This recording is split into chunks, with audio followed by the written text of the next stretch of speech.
A renowned millionaire lives a life of appearances, hiding dark secrets behind the sparkle of his jewelry store. When his faithful housekeeper is unjustly accused of a theft, the entire city believes his version of events. But in the courtroom, a child's voice breaks the silence and changes everything. "Let the housekeeper go, I know who the real culprit is." What the daughter reveals in front of everyone destroys a reputation and exposes a truth more devastating than anyone could have imagined. In the luxurious penthouse overlooking the River Thames, Richard Montgomery watched the sunrise tinge the London sky with orange hues. At 55, the businessman maintained an impeccable appearance that concealed the true chaos unfolding in his life. Dressed in a bespoke Italian suit, he looked like the picture of success to any casual observer. The truth, however, was quite different. Montgomery Jewels, located on the prestigious King's Road in Chelsea, was one of the most traditional and respected jewelry establishments in the United Kingdom. Founded by Richard's father 40 years ago, the shop had become a benchmark for exclusive design and precious stones of the highest quality. For 3 consecutive decades, the Montgomery family had prospered and built an empire that seemed unshakable. No one could imagine that behind the crystal facade and the display cases filled with diamonds and emeralds, an alarming reality was hidden. Over the last 5 years, Richard had developed a devastating addiction to online gambling that had consumed not only his personal savings, but also a large portion of the company's resources. He slid his finger across the tablet screen, checking his bank account once more. The balance was so low it seemed impossible.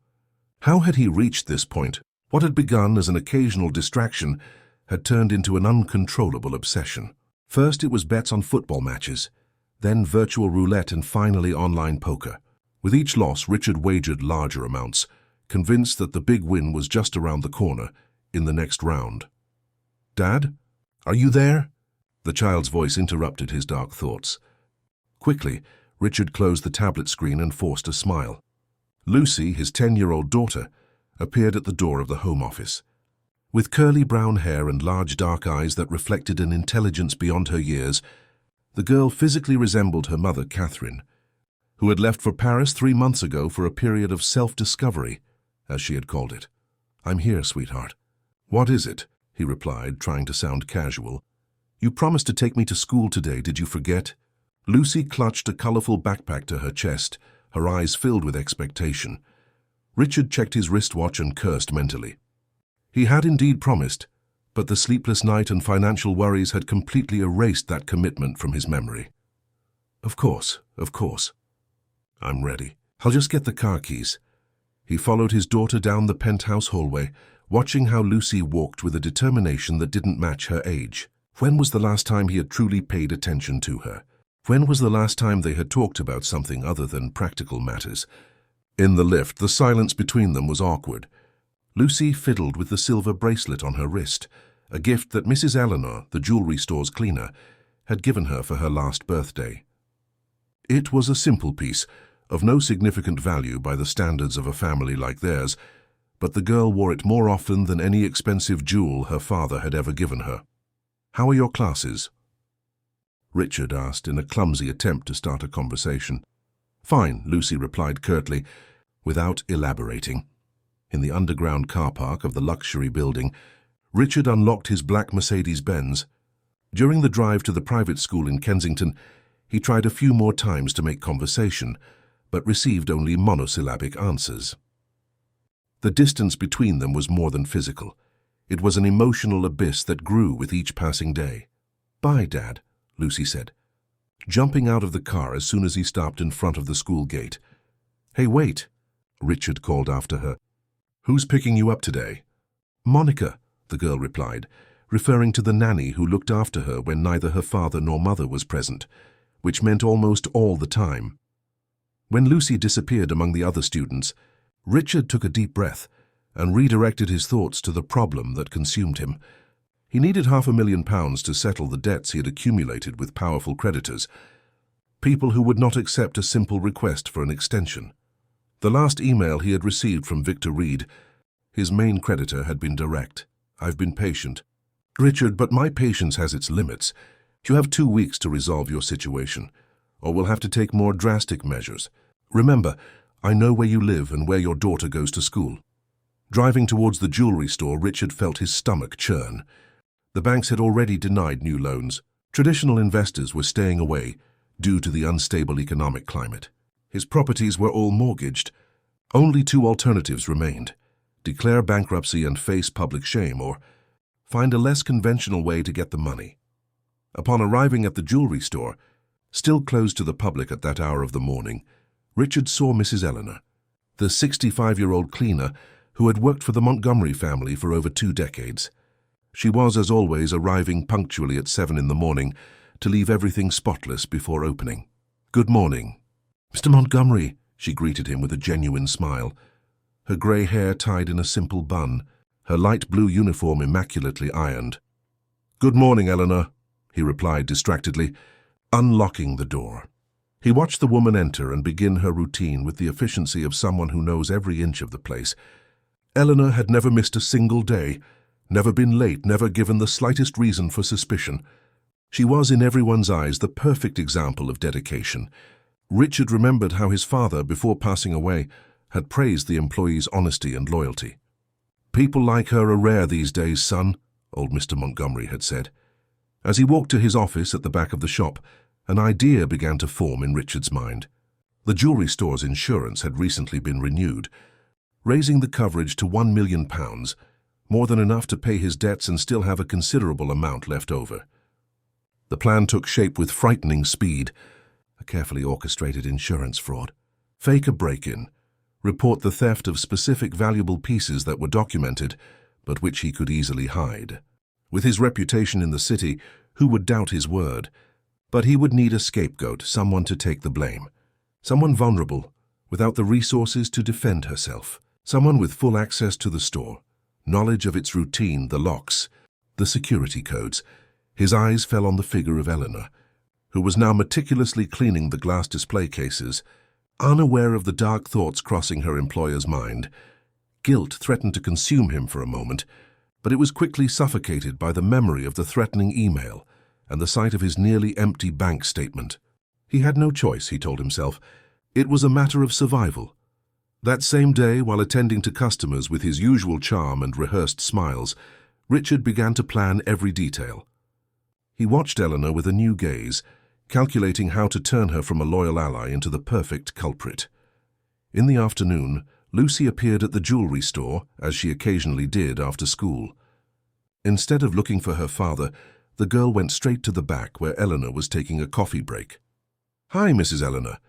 Lucy's voice was completely different from the one she had used with her father that morning, full of life and enthusiasm. "Hello, my little one." Eleanor beamed. "How was school today?" Hidden behind the half-open door of his office, Richard observed the interaction between the two. Eleanor shared a piece of the lemon drizzle cake she had brought from home with Lucy. The girl chattered excitedly about a science project, while the woman listened with genuine interest, asking pertinent questions that showed she was truly paying attention to what the child was saying. The scene caused an unexpected pang in Richard's chest. When was the last time he himself had listened to his daughter that way? When was the last time he had shown real interest in her school activities? Pushing these thoughts aside, he returned to his desk and continued to elaborate the plan. The insurance company would require proof of a break-in. There would need to be concrete evidence of a crime. And above all, it would have to seem like Eleanor had motive and opportunity. He spent the whole afternoon researching successful insurance frauds on his computer, taking care to use a private connection. He found cases similar to what he was planning, noting the mistakes made by the fraudsters who ended up being caught. He would not make the same slips. At the end of the day, when the jewelry store closed its doors, Richard remained in his office, claiming to have pending administrative work. He said goodbye to the salespeople, and finally to Eleanor. "Staying late again, Mr. Montgomery?" she asked, genuine concern in her voice. "Yes, Eleanor. Lots of bills to pay, you know how it is." The casual tone barely disguised the tension in his voice. "You need to rest more, sir. Working too much is bad for your health." Richard forced a smile. "Thank you for your concern. See you tomorrow." When Eleanor finally left, he locked the door and returned to his office. He sat in the leather armchair and let the weight of the decision he was about to make settle on his shoulders. Was he really considering destroying the life of a poor elderly woman to save his own skin? His mobile phone vibrated. It was another email from Victor Reed. "TikTok, Richard. The days are passing." With trembling hands, he accessed his online betting account. Perhaps with a stroke of luck, he could win enough to at least buy some time. He transferred the last £5,000 from his personal account and began to play compulsively. 2 hours later, he was completely broke. The phone vibrated again. He thought it would be another intimidating email from his creditor, but it was a text message from Monica, the nanny. "Mr. Montgomery, Lucy has had her dinner and is asking if you will read her a story before bed." Richard stared at the message for long seconds. He couldn't remember the last time he had read a story to his daughter. That kind of activity had always been left to his ex-wife or the nannies. "Tell her I have important work. I'll make it up to her tomorrow," he replied curtly, ignoring the pang of guilt. He turned back to the computer screen, where he had sketched out the details of the fraud he planned to execute. Eleanor would be accused of stealing valuable jewels by taking advantage of her position of trust. He would tell the authorities that he had noticed small disappearances in recent months, but had hesitated to report them out of consideration for the employee's age and years of service. The plan was cruel, calculating and necessary, he tried to convince himself. As the night wore on and London glittered outside, Richard Montgomery finalized the preparations to destroy an innocent life. The man once known for his integrity was about to cross a line from which there would be no return. What he didn't know was that his 10-year-old daughter would be the silent witness to his moral downfall, and, eventually, the one who would decide his fate. Lucy looked out her bedroom window, into the silent, empty penthouse. The London night sky was dotted with stars, but she barely noticed the beauty of the privileged view. Her thoughts were fixed on the message Monica, the nanny, had relayed to her. Her father, once again, was too busy for her. She picked up the portrait she kept on her bedside table, a photo of her at 6, sitting on Richard's lap, during one of the rare moments he had attended a school event. In the picture, they were both smiling, he with a protective arm around his small daughter. It seemed like another life, another family. "Lucy, you need to sleep." "It's late," Monica said, appearing at the bedroom door. The nanny, a woman in her 30s, tried to compensate for the emotional absence of the girl's parents with efficiency. Monica was kind, but maintained a professional distance that prevented a deeper connection. It wasn't the same kind of affection Lucy found in Mrs. Eleanor. "He's always too busy," Lucy murmured, placing the photo face down. Monica sighed, not knowing what to say. It wasn't the first time she had witnessed the child's disappointment.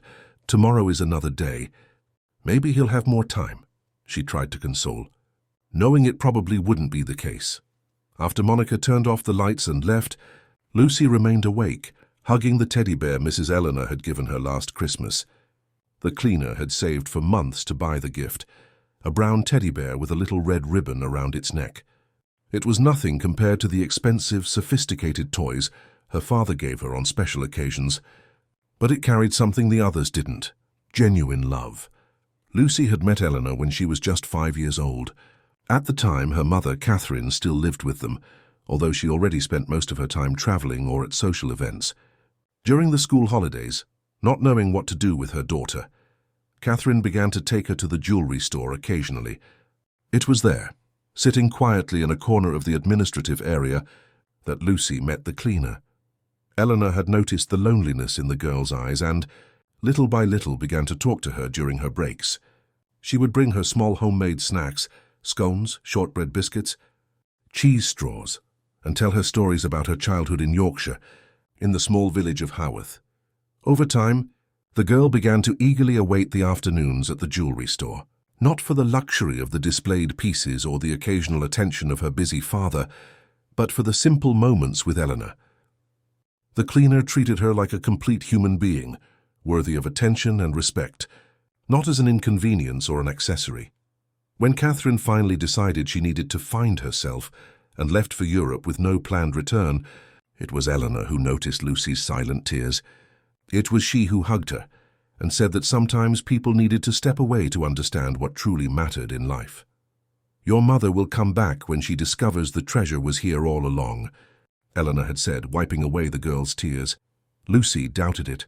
In the rare video calls she had with Catherine, her mother seemed increasingly distant, more involved with her new social circle in Paris, with the parties, the shopping, the new friends. She spoke to her daughter, as if fulfilling an unpleasant obligation. The memory of the last conversation with her mother made Lucy's eyes sting again. "Mummy has to go now, darling.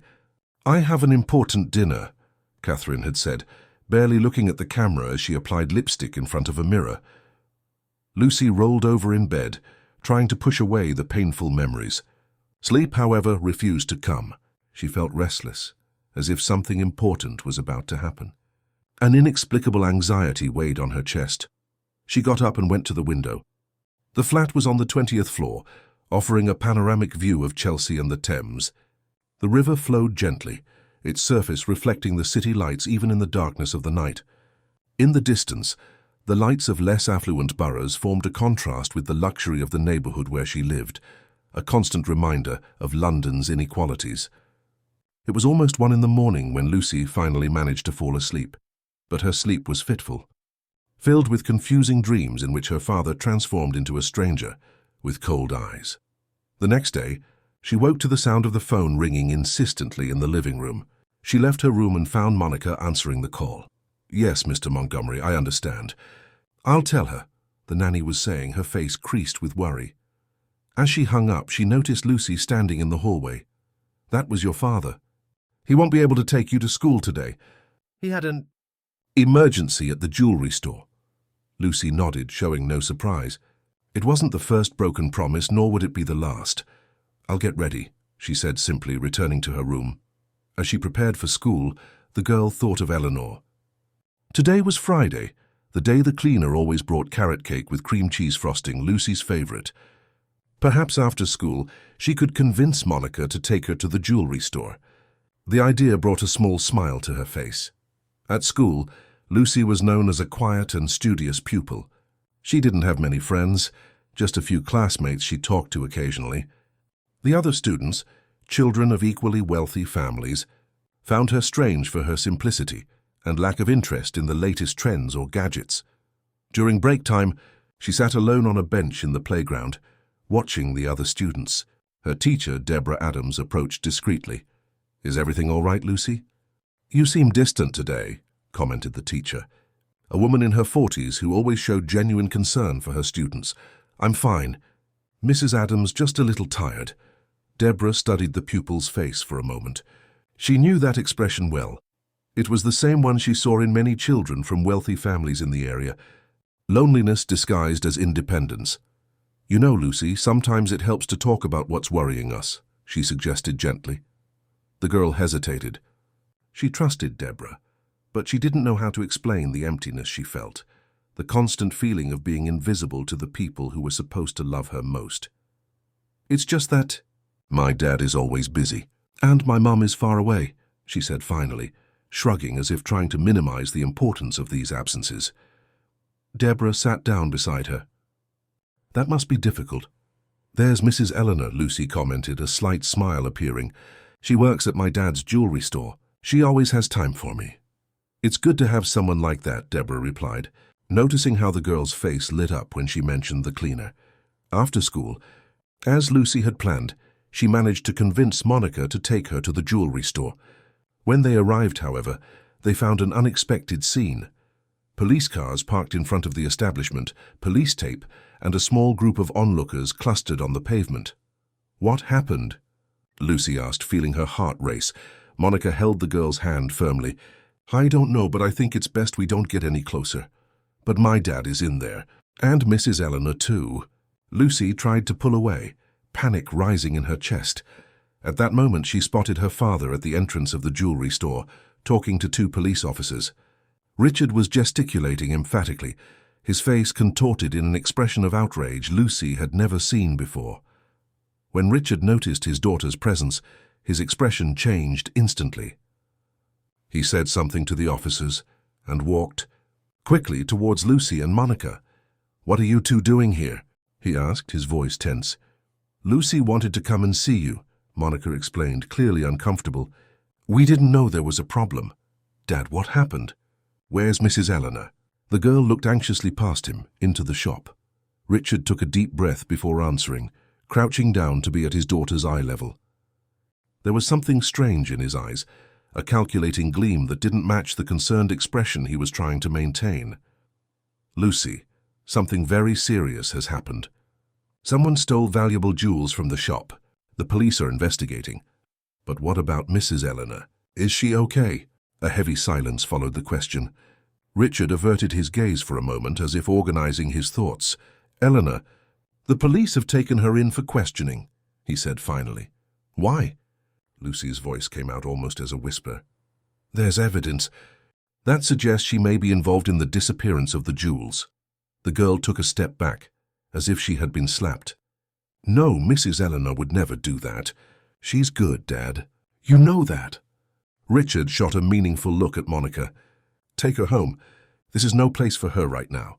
No, I want to see Mrs. Eleanor. She didn't steal anything. Lucy began to cry, trying to pull her hand away from Monica's.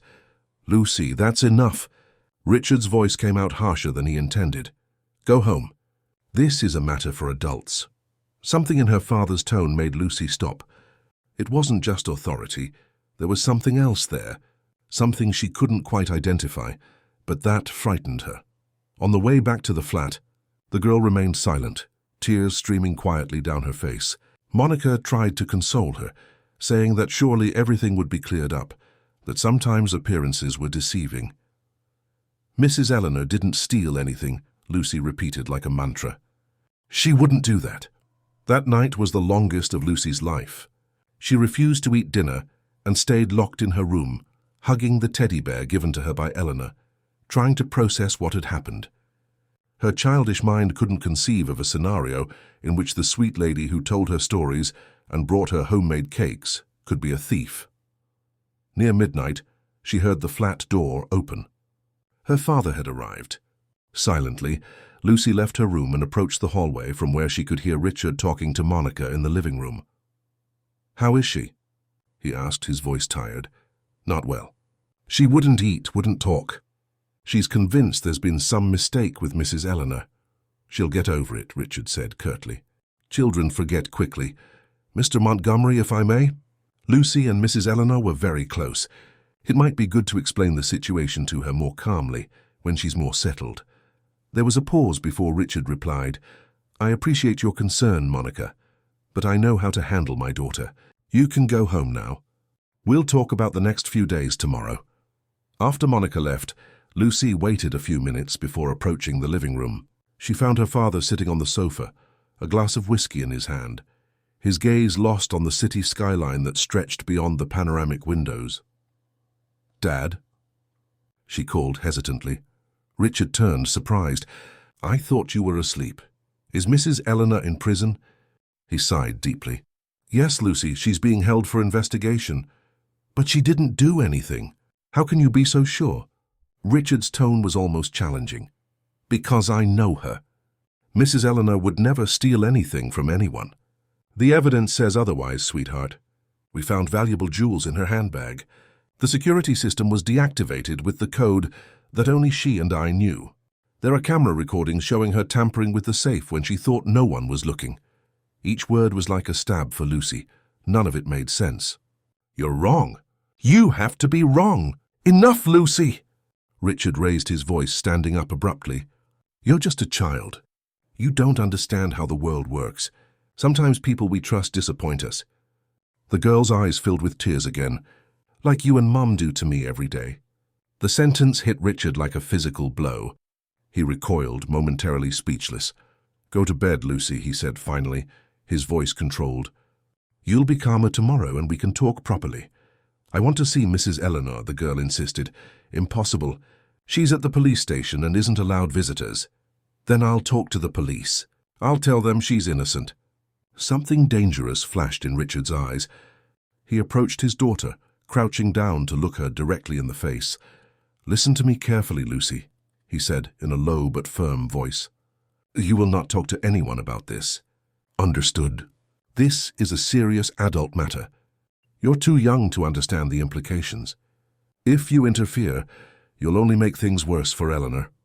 The threatening tone in her father's voice made Lucy step back. She had never seen him like this before. There was something frightening in his expression, something cold and calculating that didn't match the image she had of him. "Now go to bed," Richard ordered, straightening up. "And remember what I said." Trembling, Lucy returned to her room. Lying in bed with the teddy bear clutched to her chest, she made a decision. No matter what her father said, no matter if she was just a child, she would find out the truth and help Eleanor. The cleaner had always been there for her when she needed it. Now it was her turn to return the favor. What Lucy didn't know was that her actions in the coming days would completely change the course of many lives, including her own. The 10-year-old girl was about to embark on a journey that would test her courage, her loyalty, and her understanding of the meaning of family. The Chelsea police station was an old 3-story building with peeling paint and a constant flow of officers and civilians. Lucy had never been in a place like this before. She held tightly to the hand of Deborah Adams, her teacher, as she climbed the worn steps at the entrance. Convincing Deborah to accompany her hadn't been easy. The morning after Eleanor's arrest, Lucy had sought out her teacher before classes began, her eyes still red from crying. "I need your help," she had said, her voice choked with emotion. "Mrs. Eleanor, the lady who works at my dad's jewelry store, was arrested yesterday. They say she stole something, but I know it's not true." Deborah had listened attentively as Lucy told her about her friendship with the cleaner, about how it was impossible for Eleanor to have committed such a crime. "My dad won't let me see her," the girl had concluded. "But I need to talk to her. I need to tell her I believe in her. Can you take me to the police station, please?" The teacher had hesitated, aware of the complications such an action could cause. "Lucy, I can't just take you without your father's permission. He's your legal guardian. But Mrs. Eleanor is important to me too." Tears welled up again. "She's alone, Mrs. Adams. She has no family in London. No one to defend her." The girl's genuine desperation had ultimately convinced Deborah. After school that Friday, instead of handing Lucy over to Monica as usual, the teacher informed the nanny that she needed the pupil for a special project and would take her home later. And now here they were, in front of Inspector Paul Garrison, a middle-aged man with deep-set dark circles under his eyes and an air of permanent exhaustion. "Let me get this straight," he said, observing the unusual pair before him, a girl in a school uniform and a woman who had identified herself as her teacher. "You are the daughter of Richard Montgomery, the jeweler, and you want to visit Eleanor Oliver, the employee accused of stealing jewels from your father's shop." "Yes, sir," Lucy replied, keeping her chin up. "Mrs. Eleanor is my friend, and I know she's innocent." The inspector exchanged a look with Deborah, who seemed uncomfortable but determined to support her pupil. "Young lady, does your father know you're here?" Lucy hesitated for a moment. "No, sir. He wouldn't have let me come." "And you, miss, don't you think you're putting yourself in a complicated position?" Deborah took a deep breath before answering. "Probably, Inspector. But this girl is convinced of Mrs. Oliver's innocence, and I believe she has the right to visit her. I am here to ensure her safety." The inspector leaned back in his chair, considering the situation. He knew of Richard Montgomery, not personally but by reputation. The businessman was an important figure in London society, with political connections and influence. He would probably be furious to discover his daughter was here. On the other hand, the girl seemed genuinely distressed. And Eleanor Oliver, since her arrival, had maintained a quiet dignity that intrigued him.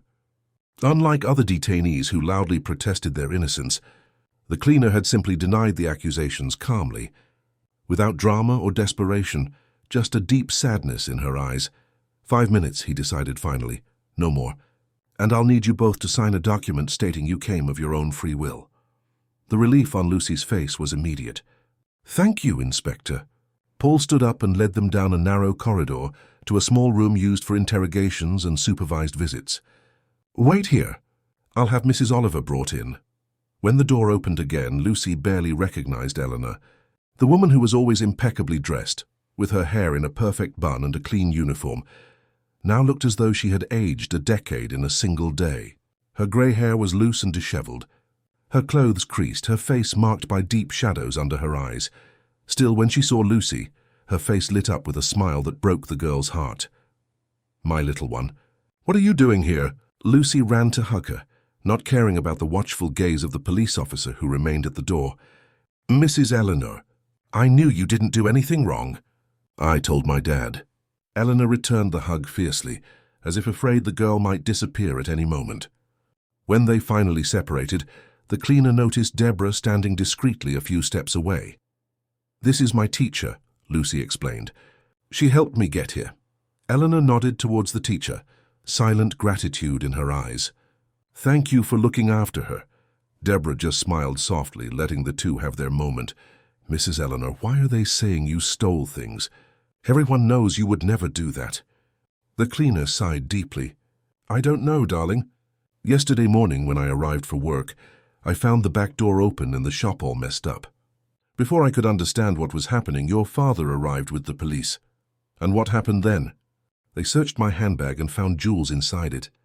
Jewels I had never seen before, Lucy. I swear on my life." "I believe you," the girl said firmly, holding Eleanor's wrinkled hands between hers. The cleaner smiled sadly. "Thank you, my angel, but I don't know if that will be enough. We'll prove you're innocent. I'll talk to my dad again. I'll make him understand." Eleanor shook her head. "Lucy, listen. You mustn't get involved in this. It's a very complicated matter for a girl your age. But you always looked after me. Now it's my turn to help. The best way to help me is by looking after yourself. Promise me you won't do anything dangerous or that might make your father angry." Before Lucy could answer, the officer at the door intervened. "Time's up." "Just one more minute, please," Eleanor pleaded, desperation momentarily showing through her controlled voice. The man hesitated but reluctantly nodded. Eleanor turned back to Lucy, holding her face between her hands. "Promise me you'll take care of yourself, my little one. That you won't get into trouble because of me." Lucy nodded, but her eyes said something else. "You'll be out of here soon, Mrs. Eleanor, I promise." When they left the police station, Lucy was strangely calm. The initial shock of seeing Eleanor in that situation had given way to a quiet determination. "Thank you for bringing me." "Mrs. Adams," she said as they walked towards the taxi rank. Deborah studied her pupil's expression, worried by the sudden tranquility. "What are you planning to do, Lucy?" "Nothing," she replied too quickly. "I just want to go home now." The teacher didn't believe her for a second, but decided not to press. "I'll take you straight home. Your father is probably worried by now." In the taxi, Lucy remained silent, looking out the window as the city passed in a blur. Her mind was working frantically, processing everything Eleanor had said. Something didn't add up. How could the jewels have ended up in the cleaner's handbag? Who would have had access to the shop before Eleanor arrived? Who would benefit from this situation? When they arrived at the luxurious building where she lived, Lucy surprised Deborah with a sudden hug. "Thank you again, Mrs. Adams. You're the only adult besides Mrs. Eleanor who really listens to me." Deborah felt a tightness in her chest. "If you need to talk, I'm here, Lucy. You can call me anytime." As she rode the lift up to the penthouse, Lucy knew her father would likely be furious when he found out where she had been. But that didn't matter now. She had a mission: to find out what had really happened at the jewelry store. The flat was empty when she arrived. On the dining table, she found a hastily written note. "Had to go out to deal with matters at the store. Monica will be here later. There's food in the fridge, Dad." Richard's absence was an unexpected blessing. It gave Lucy time to think, to plan her next step. She went to her room and took a small decorated box from under her bed where she kept her treasures, small keepsakes and special objects. Among them was a silver key that her father had forgotten at home months ago, which she had secretly kept. It was the key to the back door of the jewelry store. Lucy knew that what she was planning was dangerous and would probably get her into big trouble. But the image of Eleanor, sitting in that cold room at the police station, trusting her despite everything, gave her courage. She put the key in the pocket of her school uniform and went to her father's room. She rarely entered it. It was almost forbidden territory. But now she needed clues, anything that could help her understand what had really happened. Richard's room was impersonally tidy, like a luxury hotel room. On the bedside table, she found the tablet her father always used. She tried to turn it on, but it was password protected. On the nightstand, there was only an expensive watch, a book on financial investments, that looked like it had never been opened, and a photo frame with an old family picture, Richard, Catherine, and Lucy, all smiling for the camera in front of Tower Bridge. The drawer of the bedside table was locked, as was the one in the wardrobe. Frustrated, Lucy turned her attention to the ensuite bathroom. On the sink, she found bottles of medication for anxiety and for sleep. Her father had never mentioned any health problems. On the contrary, he always boasted about his excellent physical condition. In the bathroom bin, she noticed torn pieces of paper. Curious, she collected the fragments and tried to piece them together on the bed. They were bank statements, and even with parts missing, Lucy could see alarming numbers in red. An even more disturbing discovery came when she opened the bathroom cabinet, looking for more clues. Hidden behind bottles of aftershave, she found a small leather case. Inside was a business card with the name Victor Reed and a phone number handwritten on the back. The name meant nothing to Lucy, but something about that card made her uneasy. Why would her father hide someone's contact details in the bathroom? She heard the sound of the front door opening. Quickly, she put everything back in its place and left her father's room. It was Monica carrying shopping bags. "Hi, Lucy. How was school today?" "Normal," the girl replied, trying to sound casual. "What's in the bags?" "Your father asked me to buy a few things for dinner. He's bringing an important guest over." "Who?" "I'm not sure. I think it has something to do with the jewelry store's insurance," Monica replied, heading to the kitchen. Insurance. The word sparked something in Lucy's mind. She remembered hearing her father mention weeks earlier that he had increased the value of the store's insurance. At the time, she hadn't paid much attention, but now. "Monica, I'm going to have a shower and then do my homework," she announced, heading to her own room. Once alone, Lucy sat on her bed and mentally organized what she had discovered so far. Her father seemed to have financial problems. There were hidden anxiety medications, a mysterious contact kept secretly, and a mention of insurance. Each isolated piece didn't mean much, but together they began to form a disturbing picture. Night came quickly. Lucy heard her father arrive, and soon after the doorbell rang, probably the important guest. She decided she needed to hear that conversation. Silently, she left her room and positioned herself in the hallway, from where she could hear voices coming from the dining room without being seen. "The process is proceeding normally," said an unfamiliar voice. "Likely the guests. With the evidence we have against the employee, the insurance should pay out in a few weeks." "Excellent," Richard replied, and Lucy found her father's relieved tone strange. It didn't seem like the reaction of someone who had just lost valuable jewels and discovered the betrayal of a trusted employee. "However," the man continued, "the amount is less than what you need to clear your debt with Reed." Reed, the same name from the card she had found hidden. "I know," Richard said, his voice tense, "but it will buy me time to sort out the rest. I'm already negotiating the sale of the cottage in the Cotswolds." "Richard, you do understand the gravity of the situation, don't you? Reed is not the kind of creditor who accepts delays." "Believe me, I know exactly who Victor Reed is," her father replied, with a bitterness Lucy had never heard before. "But with the insurance payout, I can at least calm him down for now." "And what about the cleaner? Don't you feel bad for framing her?" There was a long pause. Lucy held her breath, her heart beating so loudly she feared they might hear it. "It's regrettable but necessary," Richard finally replied.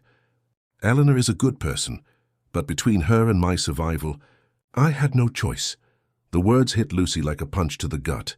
Her own father was admitting to deliberately framing Eleanor. The cleaner was in prison for a crime she didn't commit, a crime that Richard himself had orchestrated. She felt her legs weaken and had to lean against the wall to keep from falling. Silent tears streamed down her face as the terrible truth settled in. Her father, the person who should protect her and teach her values, had destroyed an innocent life to save his own skin.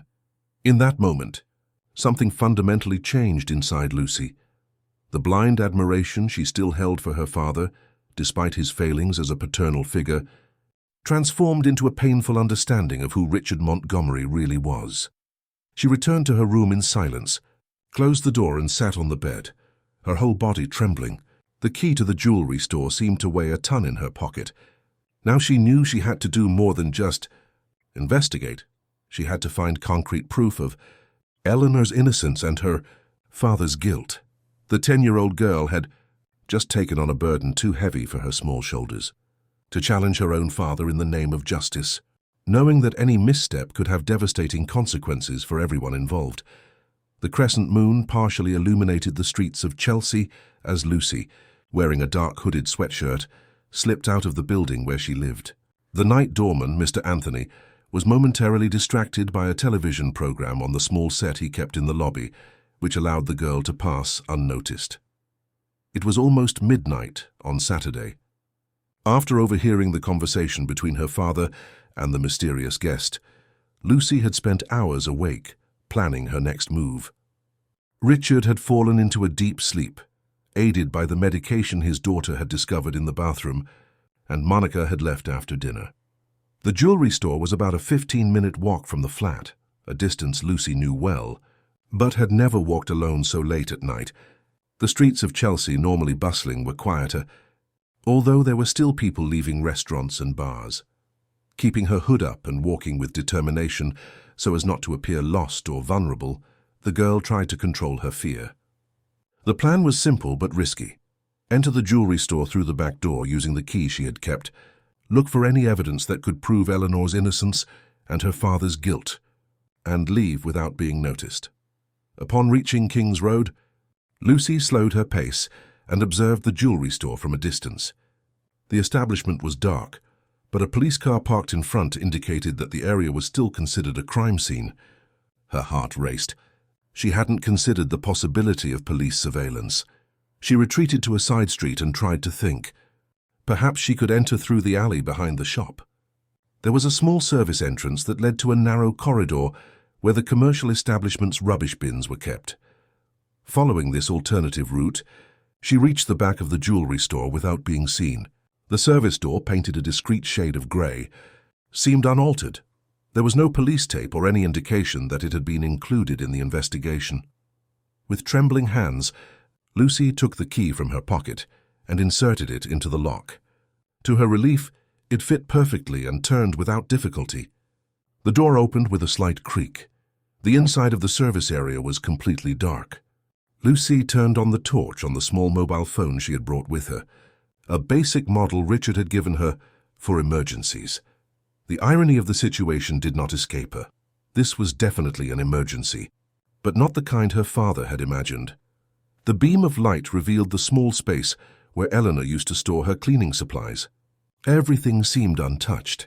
The products organized on the shelves, the spare uniform hanging on a hook, even the small old radio the cleaner used to listen to music while she worked.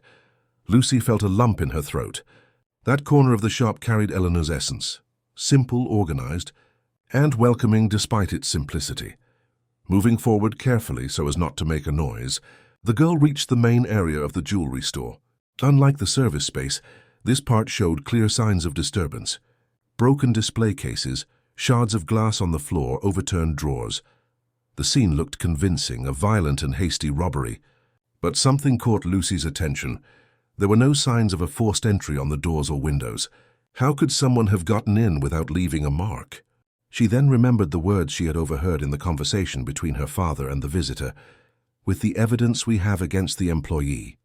What evidence could that be, besides the jewels supposedly found in Eleanor's handbag? Lucy headed to Richard's office at the back of the shop. The door wasn't locked, which she found strange. The interior of the office seemed relatively untouched compared to the rest of the jewelry store. The dark wood desk, the shelves with accounting books, the small safe embedded in the wall, everything was in its place. She approached the computer on the desk. It was turned off, and even if she could turn it on, it would probably be password protected. She began to open the drawers, looking for something, anything that could help Eleanor. In the third drawer, she found a folder labeled Insurance. Inside were documents from the insurance company, including the recently updated policy. As she had suspected, the value had been substantially increased just a few months before, from £500,000 to £1 million. As she leafed through the papers, an envelope fell to the floor. Inside, she found photos of Eleanor. Eleanor arriving at the jewelry store, Eleanor cleaning the display cases, Eleanor talking to customers. The images seemed to have been taken without her knowledge on different days. Why would her father have photos like this? The answer came like a flash of lightning. They were part of the plan. He was documenting Eleanor's regular presence, creating evidence to use her as a scapegoat. Lucy felt sick but forced herself to keep looking. At the back of the same drawer, she found a small, discreet notebook. The first pages contained records of routine sales and purchases, but in the last few there was something different. A list of online gambling sites, along with usernames and passwords. Flipping further, she found worrying entries. Lost 10K on poker today. Need to win it back tomorrow. Loan denied by Royal British Bank, third refusal this month. Pawned the Rolex, only got 5K. Contact with VR established, loan of 250K granted. Sky-high interest but no alternative. The notes became progressively more desperate. The last one, dated just 3 weeks earlier, read, VR threatened my family. I have 2 weeks to pay. The insurance plan is the only way out. Lucy sat in her father's chair trying to process what she had just discovered. Her father wasn't just a businessman in financial trouble. He was a compulsive gambler who had run up huge debts and was now willing to destroy an innocent life to save himself. The sound of a car parking outside startled her. Quickly, she took out her phone and photographed the most important pages of the notebook, the insurance policy, and the photos of Eleanor. It wasn't irrefutable proof of the cleaner's innocence, but it was a start, evidence that her father had a motive to fake the robbery. She put everything back in its place and was about to leave when she noticed something unusual in the corner of the room. The small security camera that normally pointed towards the office door was turned to face the wall. For a moment, she thought about repositioning it, but then she understood. Her father must have turned it off or redirected it before executing his plan. If she could access the recordings from before the supposed robbery, the sound of approaching footsteps made her freeze. Someone had entered the jewelry store. Quickly, she turned off her phone's torch and hid under the desk. Just a quick check, said a male voice Lucy didn't recognize. The inspector wants to be sure we didn't miss anything. I understand, but I thought the forensics team had already finished, replied a second voice. Standard procedure. The case has gotten more attention than we expected. That cleaner has quite a few people defending her on social media. Lucy held her breath. Was Eleanor being discussed publicly? Were people questioning the official story? It's a right mess in here, commented the first man. Looks like the old dear knew what she was after. According to the owner, pieces valued at over $500,000 were taken. And did they find it all at her house? There was a pause. Actually, no. Only a few smaller pieces were in her handbag. The rest hasn't turned up yet. The men, whom Lucy assumed were police officers, continued to inspect the main area of the shop. She remained motionless, her heart pounding so hard she feared they might hear it. Let's check the office too, one of them said, and Lucy felt panic rise. At that moment, however, something unexpected happened. A shrill alarm began to sound in the street, making the men jump. What the devil? Sounds like it's coming from the shop next door, said the other. Let's go have a look. Could be related. The footsteps moved away quickly. Lucy waited a few seconds before emerging from her hiding place, trembling with adrenaline. She knew she had only moments before they returned. Quickly and silently, she headed for the back door through which she had entered. Once outside the building, she ran through the alley, keeping to the shadows until she was several blocks away. Only when she reached the riverside path, where there were more people walking despite the late hour, did she allow herself to slow down. Her whole body was shaking, a mixture of fear, shock, and a strange sense of triumph. She had done it. She had proof, or at least clues, that Eleanor had been unjustly accused.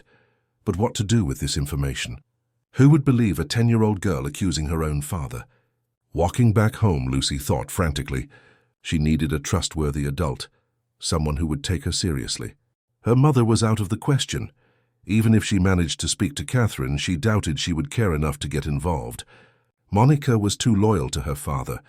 The teachers, with the exception of Deborah, barely knew her a Deborah. The teacher had already shown she cared by taking her to the police station. Perhaps she could trust her one more time. She reached her building around 1 in the morning. Mr. Anthony, the doorman, was now wide awake and noticed her arrival. "Miss Lucy, what are you doing out on the street at this hour?" he asked, genuinely concerned. Lucy wasn't prepared for the question. "I couldn't sleep and came down for a little walk by the river," she improvised. "Please don't tell my dad. He'd be angry." Mr. Anthony seemed torn between his duty to report and his compassion for the girl who had always treated him kindly, unlike many residents of the luxurious building. "Next time, let me know, all right? It's dangerous for a young lady to be walking alone so late." "I promise," Lucy said, relieved that he didn't press the matter. She rode the lift up, praying her father was still asleep. To her relief, the flat was exactly as she had left it, silent and dark except for the soft glow of the living room lamp that was always left on at night. On tiptoe, she went to her room and closed the door silently. Only then did she allow herself to breathe normally. She took the phone from her pocket and checked the photos she had taken. Although the quality wasn't excellent due to the low light, the notes in Richard's notebook were legible. The evidence of her father's plan was there, captured digitally, but before she could decide on her next step, she heard a sound that chilled her blood. The handle of her door was turning. Quickly, she hid the phone under her pillow and jumped into bed, still dressed, pulling the duvet up to her chin and pretending to be asleep. The door opened silently. Through a slit in her eyes, Lucy saw the silhouette of her father standing in the doorway. Richard remained there for a few moments, watching her, before closing the door again. Lucy's heart was racing. Why had her father come to check on her in the middle of the night? Had he noticed her absence? Was he suspicious? With a lump in her throat, she realized she was involved in something much bigger and more dangerous than she had initially imagined. It wasn't just a matter of proving Eleanor's innocence. She was directly challenging her father, a man who had already shown he was capable of sacrificing an innocent person to save himself. Her determination, however, only grew within her. If her father could be cruel enough to destroy Eleanor's life, then Lucy would be brave enough to stop him, no matter the personal cost. On Sunday morning, Richard seemed strangely affectionate. He made pancakes for breakfast, something he hadn't done in years, and suggested they spend the day together. "We could go to the cinema, then out for dinner. What do you think?" he asked with a smile that didn't reach his eyes. Lucy, feigning normality, agreed. She felt like an actress on a stage, playing the part of the carefree daughter while watching her father's every move with new eyes. "Dad, how is Mrs. Eleanor?" she asked casually as she ate her pancakes. A brief flash of tension crossed Richard's face before he recomposed his expression. "Still in custody, darling. The process is ongoing. But what if she's innocent? What if someone else stole the jewels?" Richard put down his fork, studying his daughter with a disturbing intensity. "Why would you think that?" Lucy shrugged, trying to seem childish and naive. "Mrs. Eleanor was always so nice to me. I can't imagine her doing something like that. People aren't always what they seem. Lucy, sometimes the ones we trust the most are the first to betray us." The irony of the statement, coming from him, almost made Lucy choke on her orange juice. "Like Mum?" she ventured, testing the waters. A shadow passed over Richard's face. "Your mother didn't betray us. She just needed space. Like you need money." The words slipped out before she could stop them. Richard froze. "What did you say?" Panic shot through Lucy. She had gone too far. "Nothing. I heard you talking about business being difficult lately." Her father studied her for a long moment, as if trying to see into her soul. "Who has been talking to you about my business?" "No one!" Richard's phone rang, interrupting the tense moment. He answered without taking his eyes off Lucy. "Hello? Yes, I'll speak with him today. No, the documentation for the insurance is all ready." Yes, I understand the urgency." While her father was on the phone, Lucy took the opportunity to escape from the table, claiming she needed to get ready for their outing. Once in her room, she closed the door and took a deep breath, trying to calm her racing heart. She had been reckless, almost revealing that she knew more than she should. She would have to be more careful. Her father wasn't a fool. If he started to suspect, her entire plan to help Eleanor would be at risk. She took the phone hidden under her pillow and sent a message to Deborah. "Mrs. Adams, I need to talk to you urgently. It's about Mrs. Eleanor. I have proof that she's innocent." As she waited for a reply, Lucy looked out the window at the blue London sky, contrasting with the choppy river that was beginning to form higher waves. A storm was approaching, both literally and metaphorically. The phone vibrated with Deborah's reply. "We can meet tomorrow after school." "Be careful, Lucy. Careful." The girl knew she would need more than that. She would need courage, determination, and above all, the strength to face her own father, the man whom, despite everything, she still loved. The staff room at St. Jude's Preparatory School was practically empty that Monday afternoon. Deborah Adams looked out the window, watching the fine rain fall on the school playground as she waited for Lucy. The message she had received the day before had left her worried. "I have proof that she's innocent." What could a 10-year-old girl have discovered that the police hadn't found? The door opened and Lucy entered, still in her school uniform, her backpack slung over one shoulder. Her eyes quickly scanned the room, as if looking for potential witnesses. "We're alone," Deborah assured her, indicating a chair opposite her. "Monica thinks you're in extra maths tuition." Lucy nodded, grateful for her teacher's discretion. She sat down and opened her backpack, taking out her phone. "Mrs. Adams, I need to show you something. But first I need to know if I can completely trust you." The request, coming from such a young child with a seriousness that didn't match her age, made Deborah feel a tightness in her chest. "You can trust me?" "Lucy, I'm here to help." The girl studied her teacher's face for a few seconds before continuing. "My dad set the whole thing up," she said finally, the words coming out like a painful confession. "He framed Mrs. Eleanor because he needs the insurance money to pay off debts." Deborah kept her expression neutral, despite her surprise. "That's a very serious accusation. What makes you think that?" In response, Lucy unlocked her phone and showed her the photos she had taken at the jewelry store. One by one, she explained what she had found: the notes in Richard's notebook, the secretly taken photos of Eleanor, the recently increased insurance policy. "My dad is addicted to gambling, Mrs. Adams. He's lost a lot of money and owes it to dangerous people. I heard him admit himself that he framed Mrs. Eleanor on purpose." Deborah examined the evidence with growing unease. The notes especially were incriminating. There were specific details a child couldn't invent: names of betting sites, amounts, references to denied loans. "How did you get these photos, Lucy?" she asked, fearing she already knew the answer. The girl looked away. I went into the jewelry store on Saturday night. I have a key to the back door." "You what?" Deborah couldn't hide her shock. "Lucy, that was extremely dangerous. You could have been caught by the police or worse." "I know," the girl admitted, "but no one would believe me without proof. And Mrs. Eleanor needs help now. She doesn't deserve to be in prison for something she didn't do." Deborah took a deep breath, trying to organize her thoughts. The situation was more complex and dangerous than she had imagined. She had in her hands evidence of a crime committed by a powerful man, obtained illegally by his minor daughter. "What do you want me to do with this, Lucy?" "You can take it to the police. They have to release Mrs. Eleanor." "It's not that simple. There's proof. The way it was obtained makes it legally inadmissible. And even if it weren't, it's your word against your father's, who is a respected businessman." Lucy's face contorted in frustration. "So Mrs. Eleanor is going to stay in prison forever?" "That's not fair." "No, she won't." Deborah tried to calm her. "But we need to be smart about how we proceed. Acting impulsively could make the situation worse." At that moment, Lucy's phone vibrated. It was a message from Monica. "I'm waiting at the gate. Your father wants you to come straight home today." "I have to go," she said, putting her phone away. "You will help me, won't you?"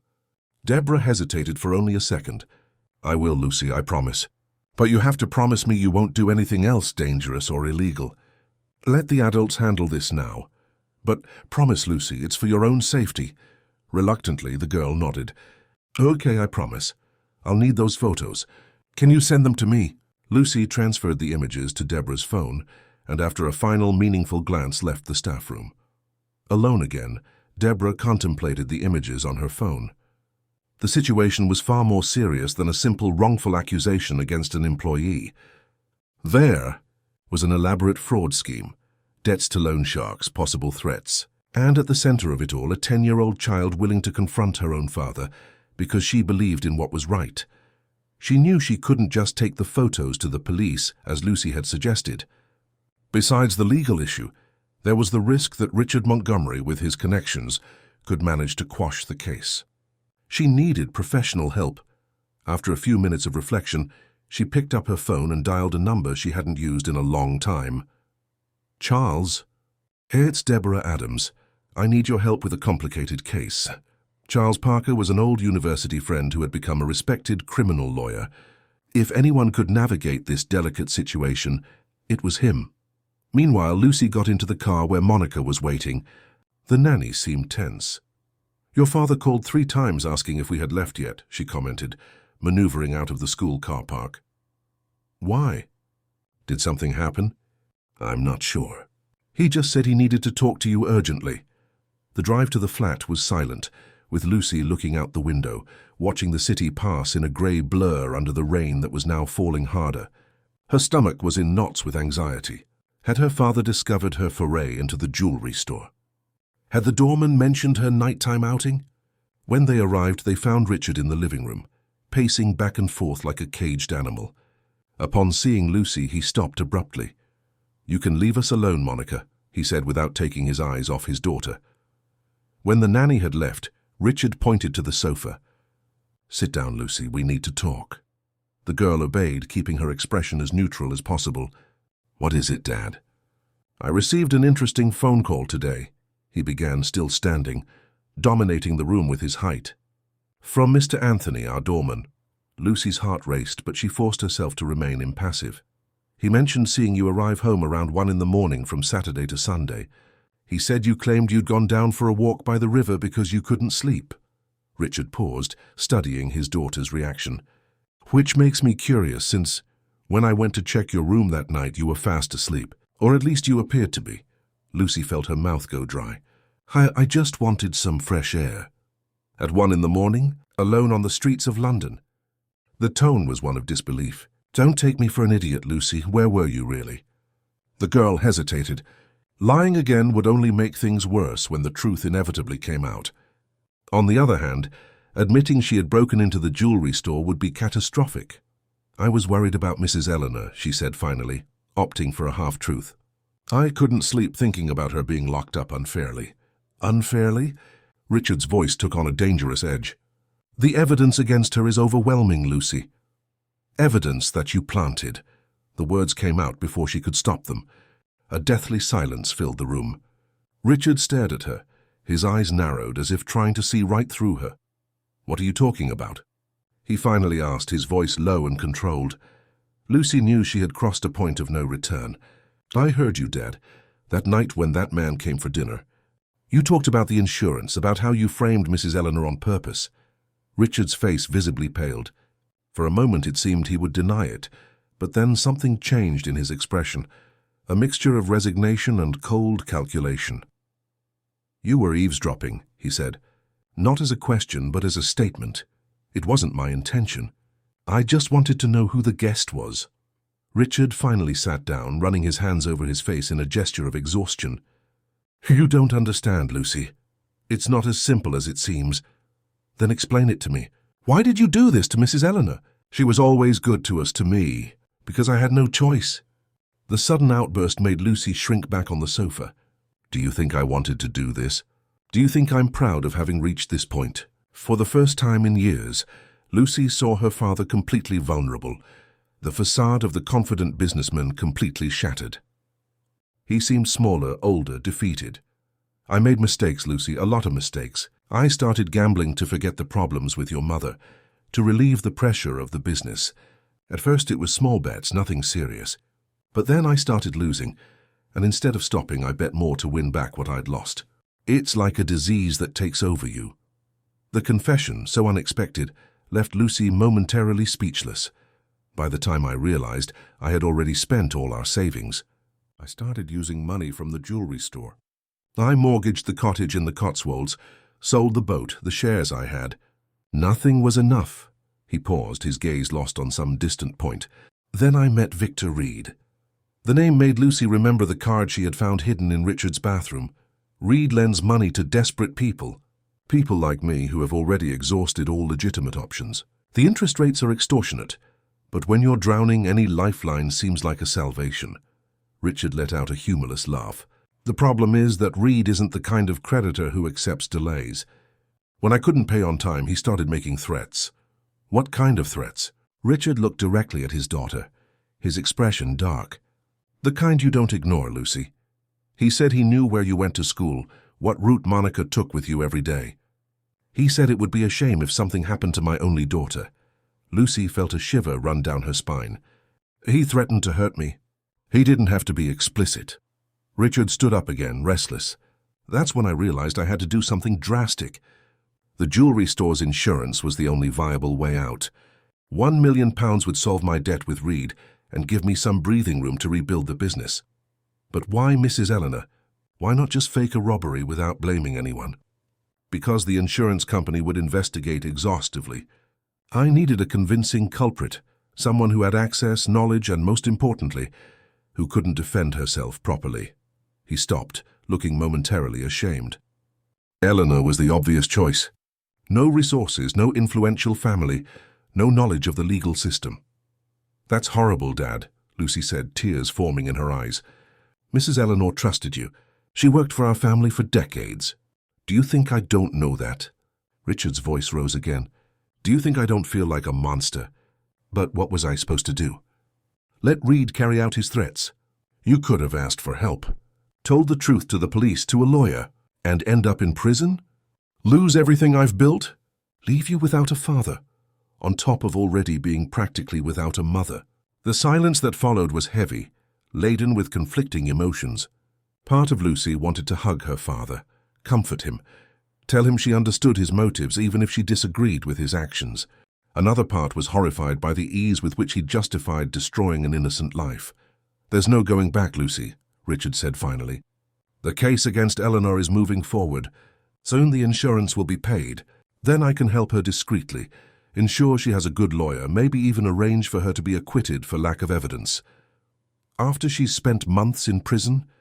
After her reputation is destroyed? Richard didn't answer. This is wrong, Dad, you know it is.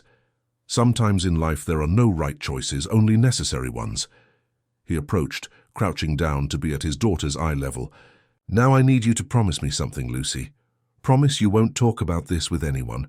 If anyone finds out the truth, I won't be able to protect you from Reed. The veiled threat in her father's voice did not go unnoticed by Lucy. It wasn't just an attempt to protect her, it was also a way to silence her. Are you asking me to lie? To be an accomplice to an injustice? I'm asking you to be sensible. To understand that the real world isn't black and white, like in the history books you read at school. Sometimes good people do bad things for understandable reasons. Lucy studied her father's face, the tired eyes, the new wrinkles that seemed to have appeared overnight, the expression of a man cornered by his own choices. Despite everything, she still loved him. She still remembered the father who took her to the park on Sundays, who read her stories before bed, who taught her to ride a bike. Promise. Lucy, Richard insisted. I promise, she said finally, knowing it was a lie. She couldn't be an accomplice to an injustice, even if it meant defying her own father. Richard seemed momentarily relieved. He straightened up, regaining some of his composure. Good, very good. Now go to your room. I need to make some calls. As Lucy left the room, she felt the weight of her decision on her shoulders. She had proof against her father, proof she had shared with Deborah. The process was in motion, and there was no turning back. In her room, she sat on the bed and hugged the teddy bear given to her by Eleanor.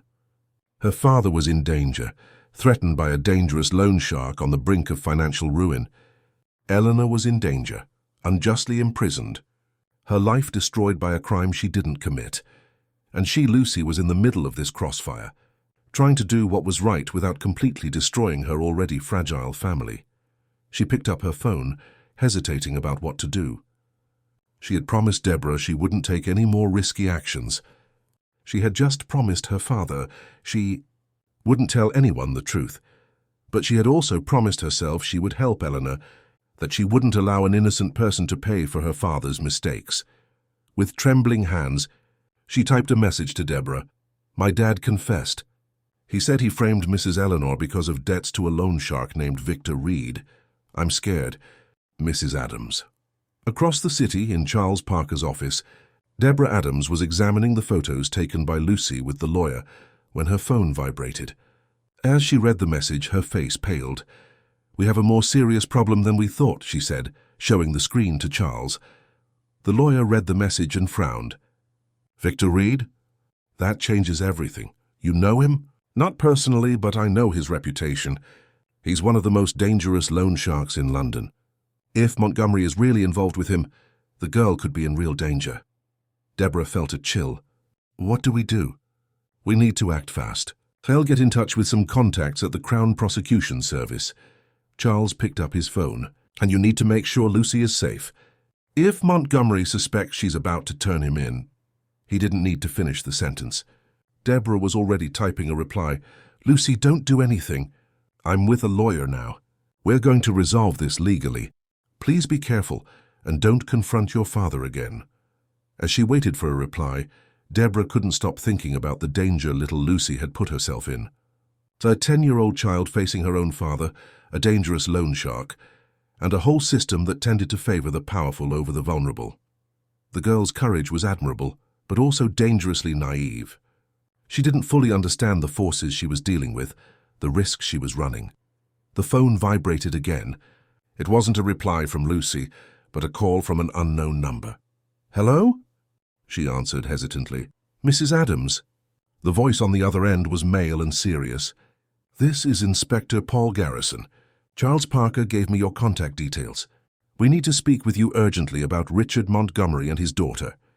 The case had just taken on an official dimension. There was no going back. The rain fell relentlessly on London that Tuesday.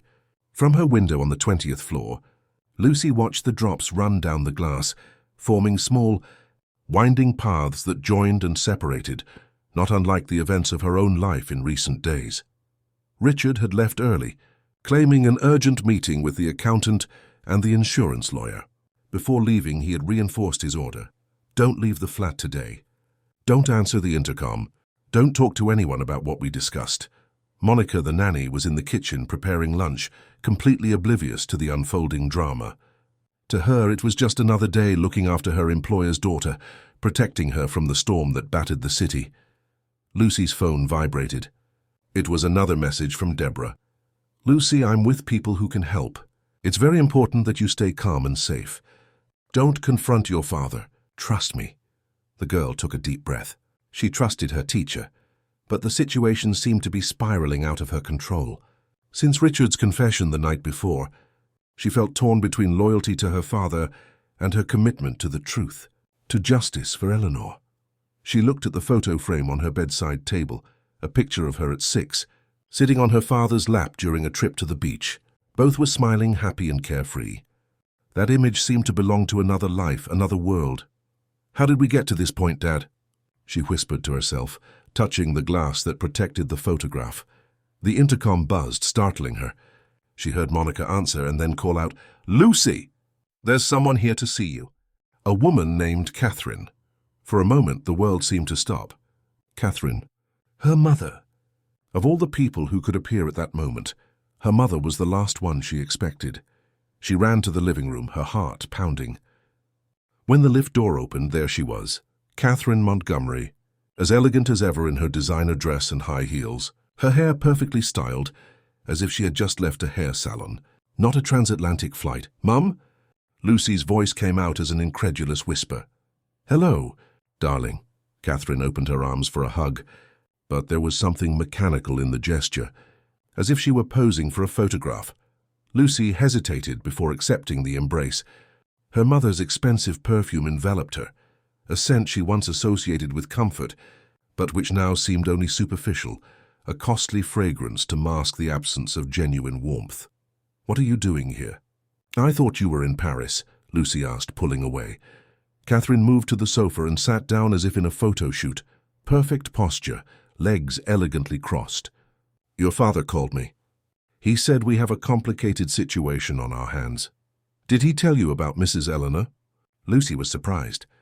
Had her father really confessed everything to his ex-wife? A flash of irritation crossed Catherine's perfect face. "He told me you've been meddling in adult affairs, breaking into property, accusing him of crimes involving strangers in our family's problems." Lucy felt as if she had been slapped. So that was it. Her father hadn't confessed. He had manipulated the situation, turning her into the villain of the story. That's not what happened, she began to explain, but Catherine held up a hand, silencing her. Lucy, I understand you've grown fond of the housekeeper. It's normal for children in your situation, without a mother present with a busy father, to seek out substitute figures. But that doesn't justify what you've been doing. What I've been doing is trying to help an innocent person. Indignation made her voice rise. Mrs. Eleanor didn't steal anything.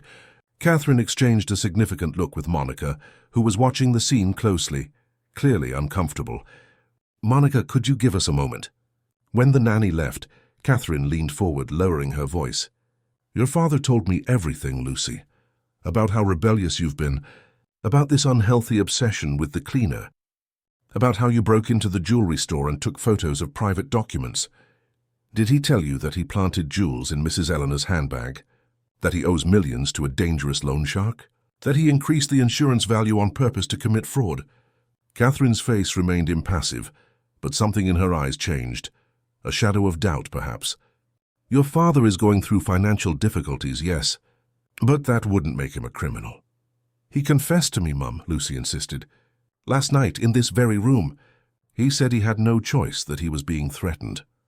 People say a lot of things when they're under pressure, darling. Your father probably wanted to reassure you, to put an end to your persistent questions. The coldness with which Catherine dismissed the truth was almost more painful than Richard's betrayal. Lucy realized with devastating clarity that her mother wasn't there to help or protect her. She was there for damage control, to preserve the family's image at any cost. Is that why you came back? To make me keep quiet? A tense smile formed on Catherine's perfectly painted lips. I came back because I'm your mother, Lucy, and because our family needs to stick together at this time. Our family? Lucy let out a bitter laugh that sounded strange coming from a child.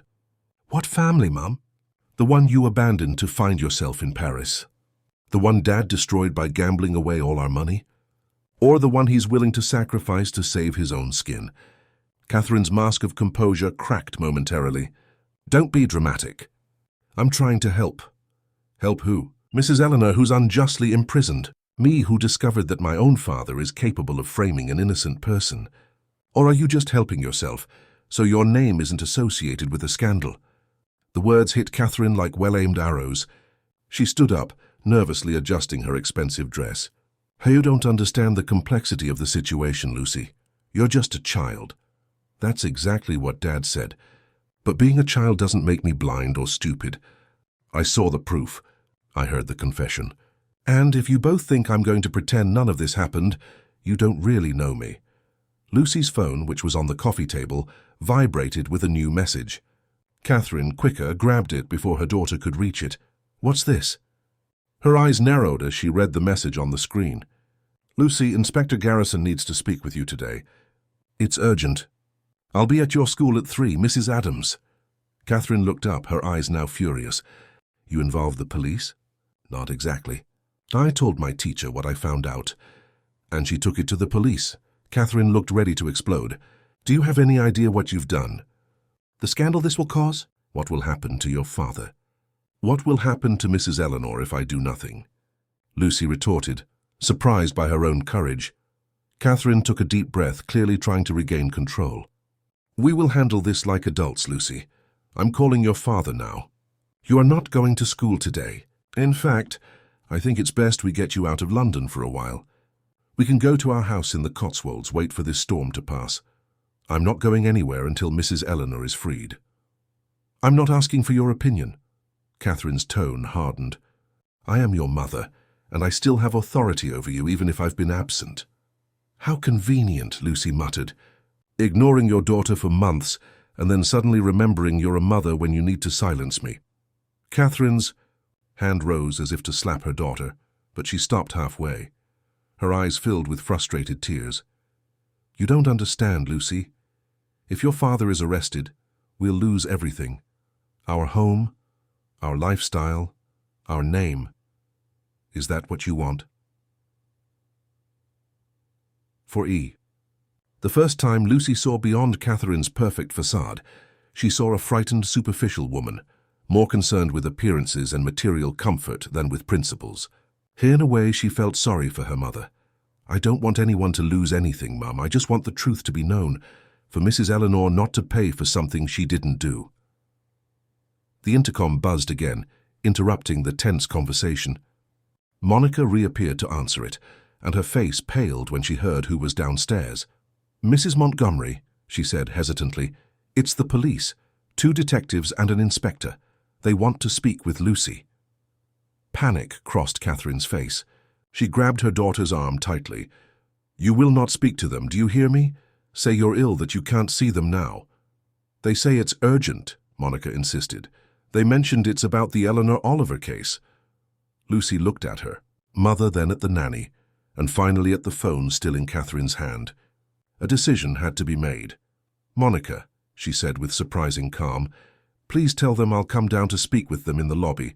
I just need to get my coat." "Lucy, don't you dare," Catherine hissed. The girl looked her mother directly in the eyes. "If I don't go down, they'll come up. It's better if I go voluntarily than if they come here with a warrant, don't you think? For the sake of appearances?" Catherine looked as if she'd been slapped. Her daughter's argument, using her own logic, of preserving appearances, left her momentarily speechless. "I'm coming with you," she said finally. "As you wish." Lucy shrugged, heading to her room to get a coat. Once there, she quickly grabbed the teddy bear given to her by Eleanor and hugged it to her chest, seeking courage.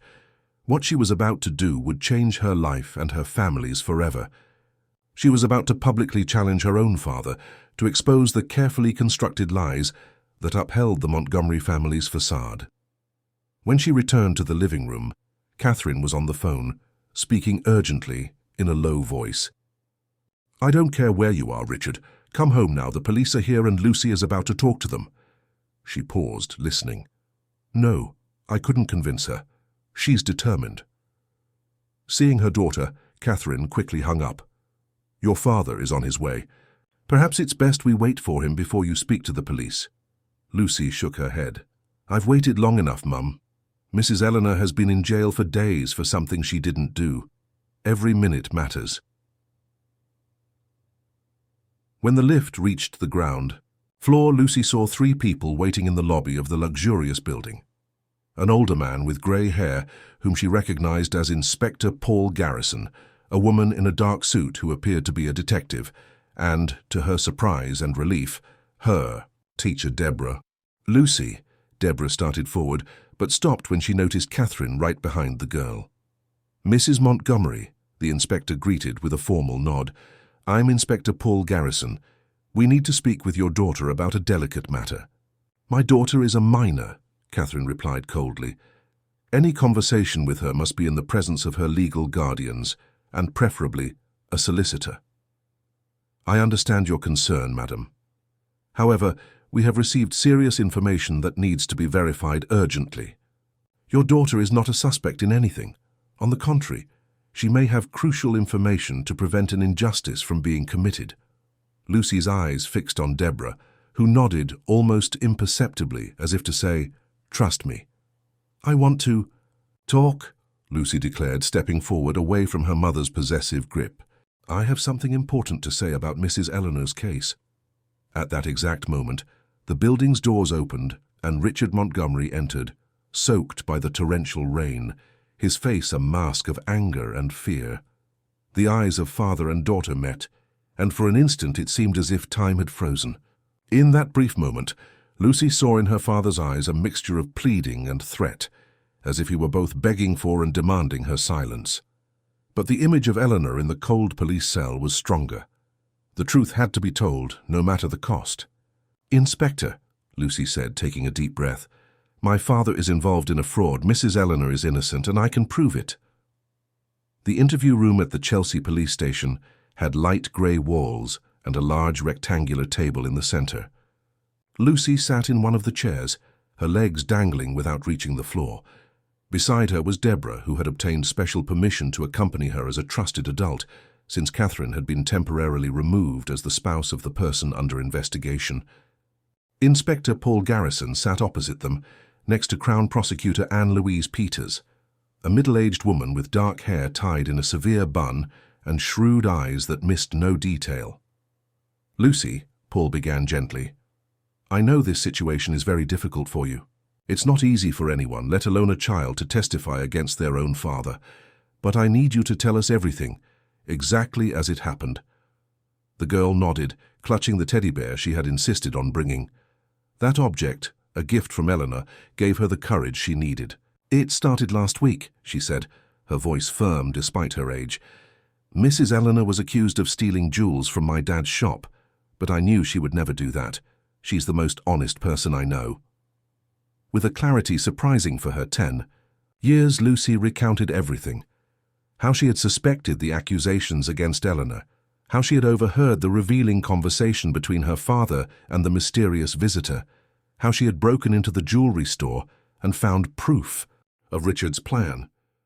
She showed them the photos she had taken of the incriminating documents and reported word for word the confession her father had made. "He said he owed a lot of money to a man named Victor Reed," she concluded.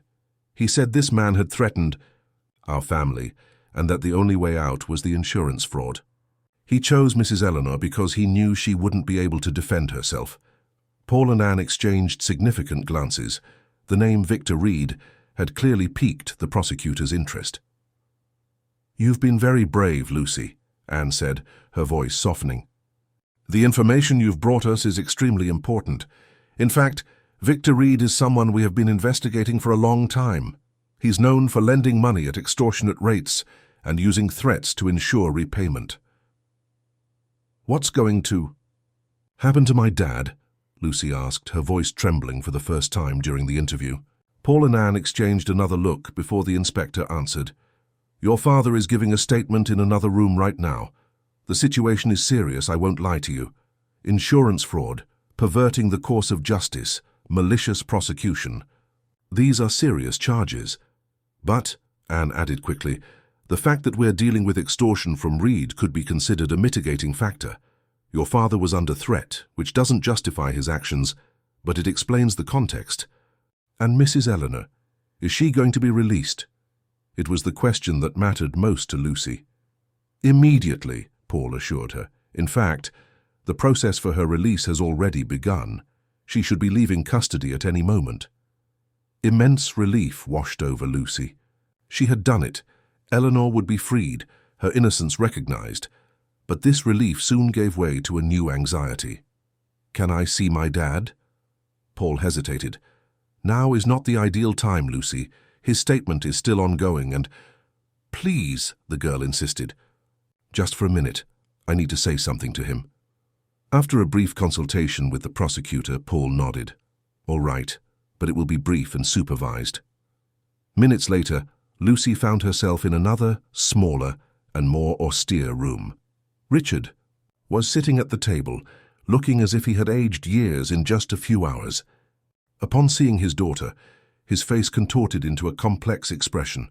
Relief, shame, fear, love, all mixed together. "Hi, Dad," Lucy said, approaching cautiously. "Lucy," Richard's voice broke. "I'm so sorry for everything." For the first time since she had confronted him, Lucy saw genuine sincerity in her father's eyes. There was no more manipulation, no more attempts at control, just a defeated man faced with the consequences of his choices. "Why didn't you ask for help?" she asked, her voice small. "Why didn't you trust me? At least to talk?" Richard shook his head, a sad smile on his lips. "Trust my 10-year-old daughter with my financial problems? What kind of father would I be?" "The kind who wouldn't frame an innocent person to save his own skin," Lucy replied, with a frankness that made him recoil as if he had been slapped.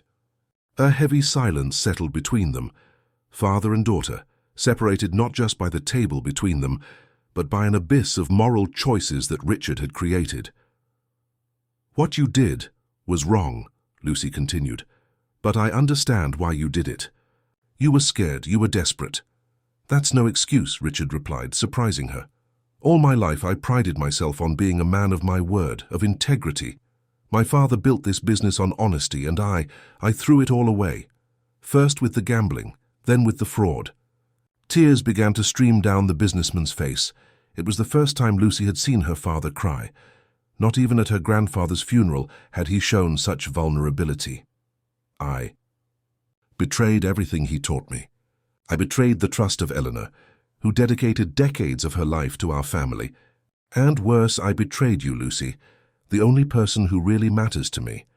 The inspector said you were being threatened, Lucy offered, trying to find some justification for her father's actions.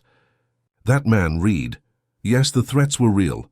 Richard wiped his tears with the back of his hand, but I put myself in that situation. Every bet I made, every loan I took, they were my choices that brought us here. Lucy hesitated before asking the question that had been hammering in her mind. Are you going to prison? Richard took a deep breath. Probably yes, at least for some time, but I'm cooperating fully with the investigation into Reed, which might help my situation. And me? What's going to happen to me? The vulnerability in Lucy's voice reminded Richard, painfully, that despite all her maturity and courage, she was still just a child. Your mother, I don't want to stay with her, Lucy interrupted firmly. She only came back because you called her to control me. She doesn't really care about me. Richard couldn't disagree. He knew his ex-wife and her priorities well. We'll find a solution, Lucy, I promise. A police officer appeared at the door, signaling that their time was up. Lucy stood up, but before leaving she approached her father and to everyone's surprise gave him a quick hug. I hope you fix things, Dad, she whispered. Starting with Mrs. Eleanor. Returning to the room where Deborah was waiting, Lucy felt strangely light, as if a huge weight had been lifted from her small shoulders. She had done the right thing, even though the path had been painful. Lucy! The familiar voice made her heart leap. Turning, she saw Eleanor hurrying towards her, arms outstretched. The two embraced tightly, tears streaming freely. Eleanor looked smaller, more fragile after her days in prison, but her eyes still shone with the same kindness as always. My little heroine, the cleaner murmured, stroking Lucy's hair. The inspector told me what you did, how you stood up to your own father for my sake. You always looked after me, Lucy replied simply. It was my turn to look after you. The emotional reunion was interrupted by the arrival of Charles Parker, the lawyer Deborah had contacted. Tall and imposing in his well-cut suit, he carried a folder of documents and an expression of determination. Mrs. Oliver, he greeted Eleanor. I'm Charles Parker, a solicitor. Mrs. Adams hired me to represent you in the claim for moral damages we intend to file against Richard Montgomery and the insurance company. Moral damages? Eleanor seemed confused. Yes, you were unjustly accused, had your reputation tarnished, and spent days in custody for a crime you did not commit. You are entitled to compensation. Eleanor shook her head. I don't want money from Mr. Montgomery. I just wanted my freedom and my name cleared. And what about your job? Deborah asked gently. Will you go back to work at the jewelry store? The question caught Eleanor by surprise. She looked at Lucy, then at the lawyer, clearly uncertain. The jewelry store will probably be sold to pay my dad's debts, Lucy explained. But I'm sure whoever buys it will want to keep you. Everyone knows you're the best employee. Charles cleared his throat discreetly. Actually, there's another matter we need to discuss. He looked seriously at Lucy. Your situation, young lady, with your father facing criminal proceedings and your mother, well, showing little interest in assuming full parental responsibilities, we need to determine who will look after you during this difficult period. A heavy silence fell over the room. Lucy hadn't thought much beyond freeing Eleanor. She hadn't fully considered the implications for her own life. I could stay with Monica, she suggested timidly. The nanny has no legal status to assume your guardianship, Charles explained. Normally, in cases like this, the child is placed with close relatives or, in their absence, into the temporary foster care system. Panic began to grip Lucy. Foster care? Did that mean an orphanage, temporary homes, separation from everything she knew? It was Eleanor who broke the silence, her voice surprisingly firm. I will look after her. All eyes turned to the cleaner.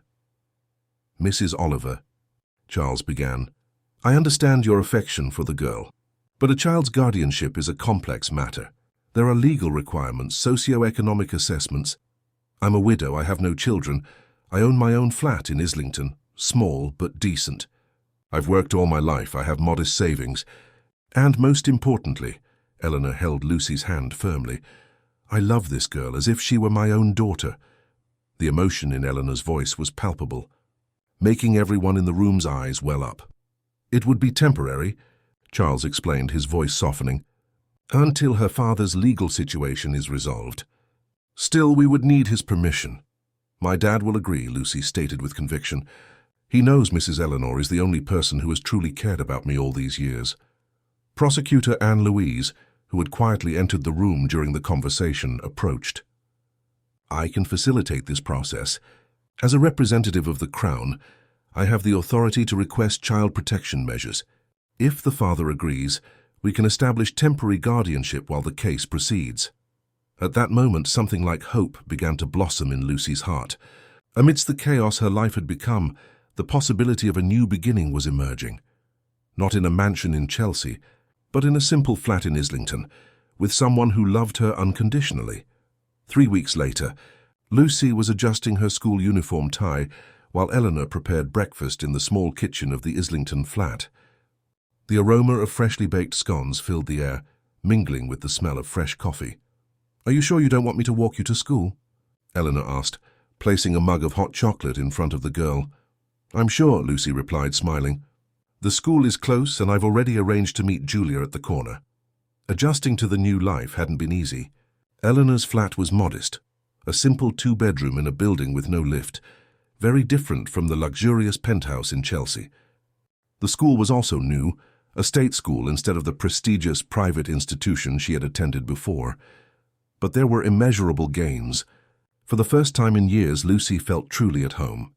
Eleanor was always there, listening to her stories about her day at school, helping with homework, preparing meals with love. "I'm going to visit your father today," Eleanor commented casually, sitting down at the table with her own cup of coffee. Lucy nodded, swallowing a piece of scone. Richard had been sentenced to 4 years in prison for insurance fraud and perverting the course of justice, but the sentence had been reduced to 2 years due to his cooperation with the authorities in the investigation against Victor Reed, who now also faced serious charges. "Can I come with you on the next visit?" Lucy asked. She hadn't yet visited her father in prison, something Eleanor had respected, understanding that the girl needed time. "Of course, if you feel ready." Eleanor smiled gently. "Your father asks about you every time I visit." It was one of the surprises of this new phase, the unlikely relationship that had developed between Eleanor and Richard. The cleaner, showing a capacity for forgiveness that few understood, regularly visited her former employer, bringing news of Lucy and offering a friendship he certainly didn't deserve but desperately needed. "He's different," Eleanor continued. "Prison has changed him. There's a genuine humility in him now." Lucy didn't reply immediately. Her relationship with her father was still complicated. She loved him despite everything, but the broken trust would not be easily restored. "Do you think he'll really change?" she asked finally. Eleanor pondered the question for a moment. "I believe so. You know, Lucy, sometimes people need to hit rock bottom to find the strength to climb back up. Your father lost everything, money, status, freedom, but he gained something much more valuable." "What?" "The chance to rediscover himself, to become the man he really wants to be, not the one circumstances forced him to be." The wisdom in Eleanor's simple words always impressed Lucy. The cleaner had only a basic education, but she possessed an emotional intelligence and an understanding of human nature that many with doctorates envied. "And Mum? Any news?" Eleanor sighed. Catherine had returned to Paris as soon as it became clear she couldn't control the situation. Since then, she had called only once to inform them that she had hired a solicitor to handle the sale of the Chelsea flat and other assets. "Nothing new, dear, but perhaps one day she too will find her way back." Lucy doubted it, but she appreciated Eleanor's optimism. Finishing her hot chocolate, she stood up and grabbed her backpack. "I have to go. I don't want to be late for Mrs. Adams' class." Deborah Adams, in a move that surprised everyone, had requested a transfer to the same state school where Lucy now studied. "To keep an eye on my brightest pupil," she had explained, when asked about the move from a prestigious private school to an institution with fewer resources. Eleanor walked Lucy to the door. "Have a good day, my little one." Before leaving, Lucy hugged Eleanor tightly, "Thank you," she whispered, "for everything." "I'm the one who should be thanking you," Eleanor replied, her voice filled with emotion. "You changed my life as much as I changed yours." As she walked through the streets of Islington towards the school, Lucy reflected on the extraordinary journey she had lived through in the past few months. She had lost the luxurious life she knew, the father figure she had idealized, the false sense of security that money provided. But she had gained something infinitely more valuable, a real family. Not one based on blood or social status, but on love, respect, and moral courage.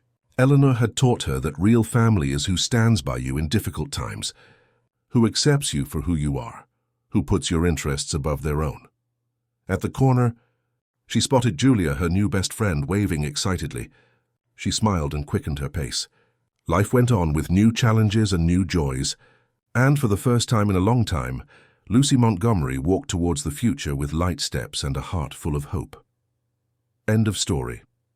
Dear listeners, we hope the story of Lucy and Eleanor has touched your hearts. To continue this emotional journey, we have prepared a special playlist with equally captivating stories. Find it here by clicking on your left. If you were moved by this narrative, be sure to subscribe to our channel and give this video a like. Every day we bring you unique stories that explore the complexity of human relationships. Don't miss our upcoming content. We look forward to reading your comments.